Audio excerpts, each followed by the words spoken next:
Teman-temanku yang semoga dimuliakan oleh Allah Subhanahu wa taala.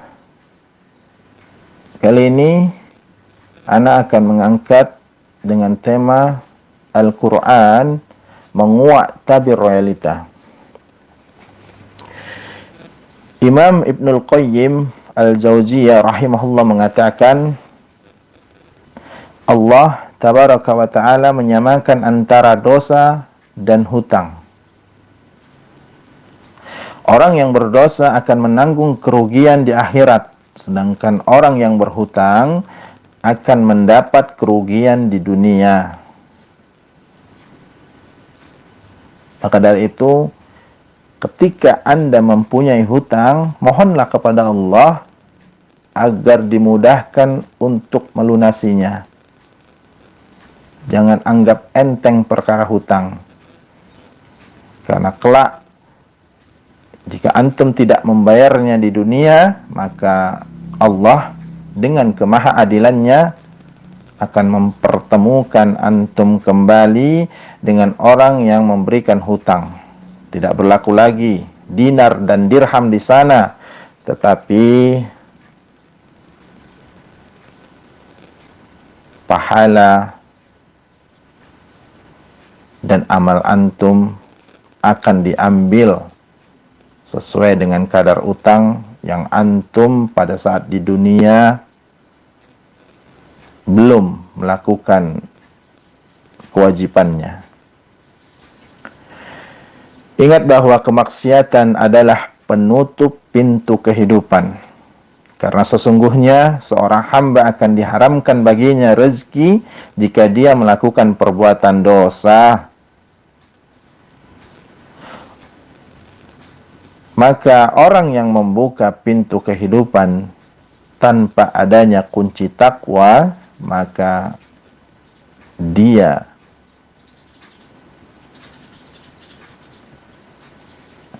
tidak akan diperluas jalan menuju kebaikan.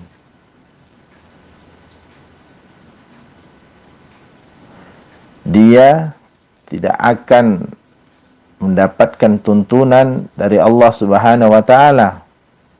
Maka dari itu, jauhilah perkara-perkara yang tidak bermanfaat buat dunia dan akhirat kita. Karena waktu ini sangat-sangat berharga. Satu detik pun tidak pernah bisa berulang. Sedangkan uang, harta, jabatan yang Anda cari atas izin Allah masih bisa digapai, masih bisa didapatkan di waktu dan di hari kemudian. Tapi tidak dengan waktu, karena dia tidak bisa dibeli dengan apapun. Mari kita selami lebih jauh kalimat dari Imam Ibnu Qayyim rahimahullah di atas yang tadi saya sampaikan. Beliau mengajak kita melihat lebih jauh dalam persoalan rezeki, keluasan dan kelapangan rezeki, bukan soal matematis. Pada kenyataannya kebanyakan dari kita, jika masalah kesempitan rezeki datang melanda, ada sebagian dari kita berpikir dengan cara kita bagaimana bekerja lebih keras lagi, menghabiskan waktu lebih banyak lagi untuk mendapatkan apa yang menjadi kita inginkan, apa yang menjadi cita-cita kita. Berikhtiar lebih keras lagi. Bagaimana caranya berpikir dengan cerdas untuk mendapatkan apa yang menjadi keinginan kita dan keluarga kita.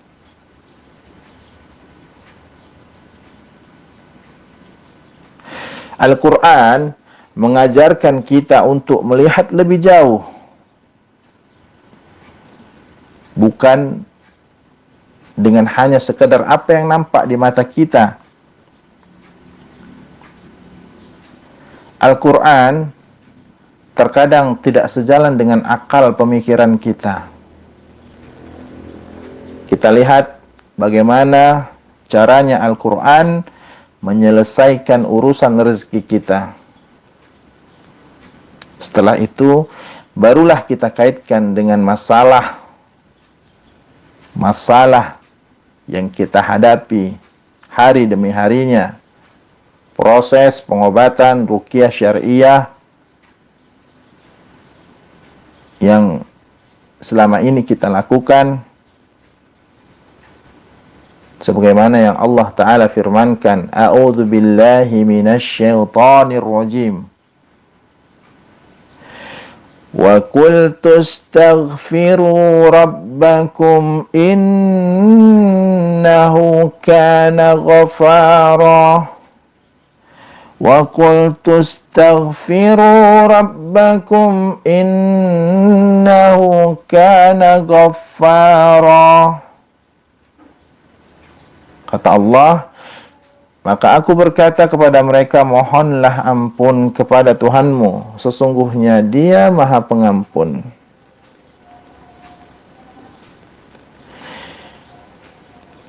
Jikalau kita benar-benar bersungguh-sungguh mohon ampun kepada Allah, niscaya Allah akan menurunkan hujan yang lebat dari langit kepada kita.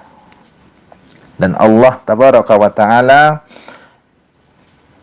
akan memperbanyak harta dan anak-anak kita, mengadakan kepada kita kebun-kebun untuk kita,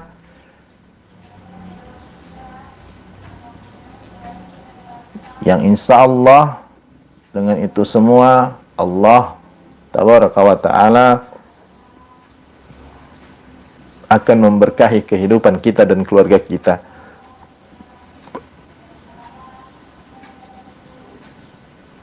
Kunci rezeki adalah dengan kita memperbanyak istighfar dan juga bertaubat kepada Allah. Dengan istighfar dan taubat kita, maka secara tidak langsung kita sedang membuka jalan-jalan baru dari kesulitan-kesulitan yang kita hadapi.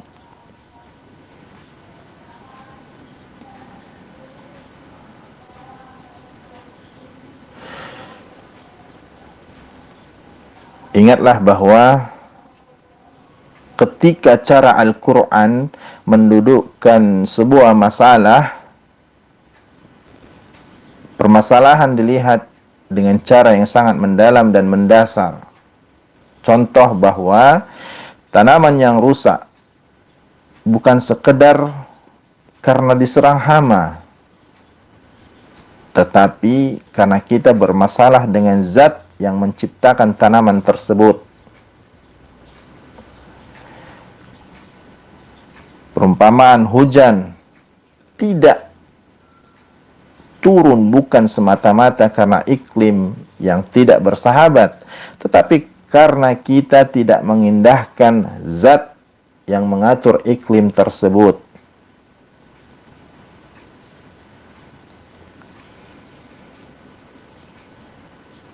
Kemudian berfikirlah, renungilah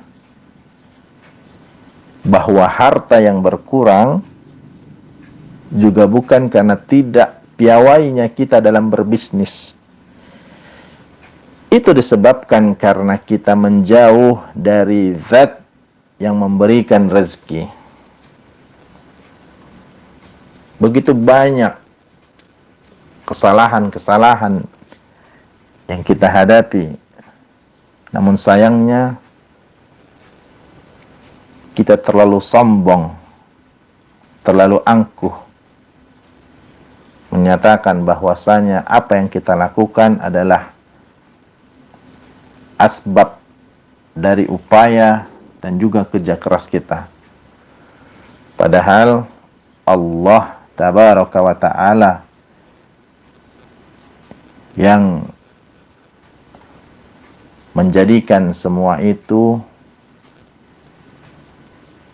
sesuai dengan apa yang kita inginkan. Ingatlah bahwa semua masalah apapun itu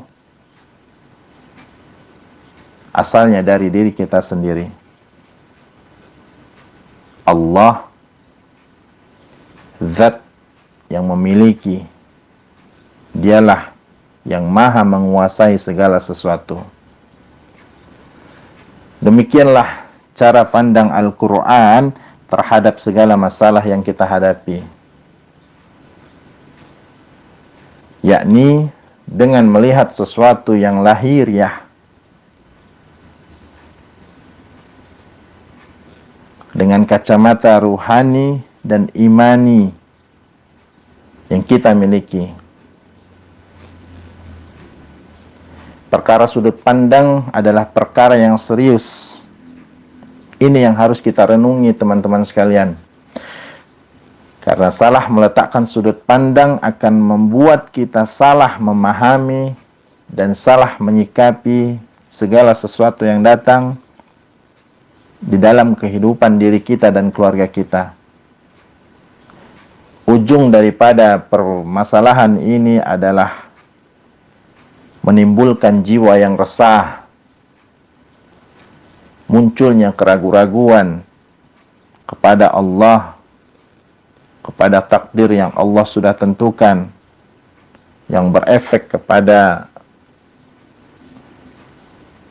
munculnya sifat lemah, menjadikan kita manusia yang pengecut, manusia yang pesimis, bahkan naudzubillah bisa memunculkan kedurhakaan kita kepada Allah tabaraka wa ta'ala.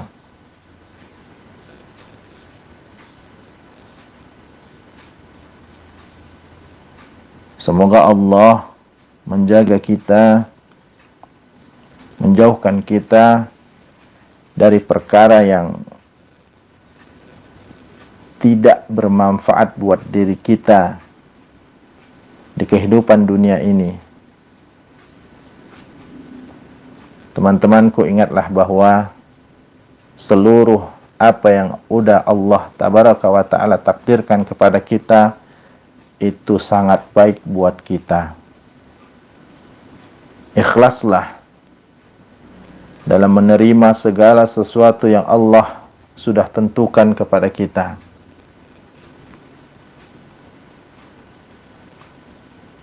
Allah Al-Jabbar Maha Baik, Ar-Rahman Ar-Rahim,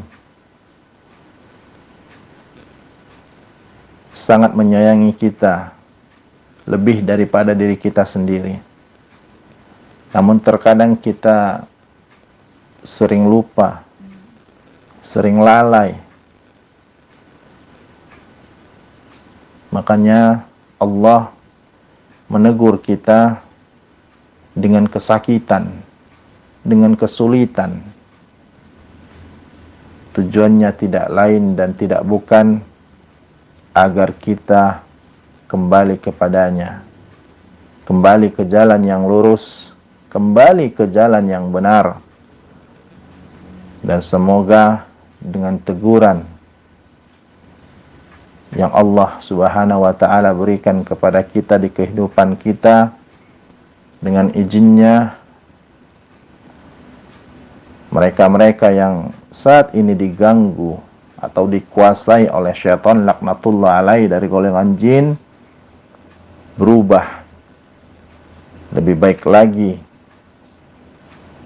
benar-benar lebih menyandarkan dirinya hanya memohon kepada Allah. Ketahuilah bahwa bukan gangguan itu yang menjadi masalah kehidupan Anda, tetapi bagaimana cara Anda menyikapi atas segala sesuatu yang Allah sudah berikan kepada Anda. Mohonlah selalu kepada Allah agar diberikan kekuatan, kesabaran, keistiqomahan dalam hijrahnya, dalam doanya, dalam hal melakukan ketaatan hanya kepadanya, Semoga Allah senantiasa menjaga kita, melindungi keluarga kita, menjauhkan kita semua dari keburukan, baik keburukan yang ada dalam diri kita, keburukan amal-amal kita. Yakinlah, seiring dengan ketaatan yang Anda lakukan, maka secara otomatis apapun jenis gangguan Anda, maka mudah bagi Allah dan sangat-sangat mudah bagi Allah menghancurkan, menghantam, menyeret syaitan laknatullah alaih dari diri Anda dimanapun mereka berada. Dan semoga nasihat baik ini bermanfaat buat diri saya pribadi, buat antum sekalian, dan saya mohon maaf kepada Allah, mohon ampun kepada Allah apabila ada penyampaian kata-kata, penyebutan kalimat yang kurang berkenan di sisi antum sekalian, karena sejatinya kesempurnaan hanya milik Allah. Kesalahan datang dari saya dan syaitan, yang semoga dengan ini Allah yang maha pengasih lagi maha penyayang selalu memberikan kepada kita rezeki yang baik lagi halal, ilmu yang bermanfaat tentunya buat dunia dan juga akhirat kita, serta amal ibadah yang diterima dan dosa-dosa yang diampuni. Amin, Allahumma amin. Demikian, semoga bermanfaat. Kita tutup dengan doa kafaratul majlis. Subhanakallahumma wa bihamdik, asyhadu an la ilaha illa anta, astaghfiruka wa atubu ilaik. Wassalamualaikum warahmatullahi wabarakatuh.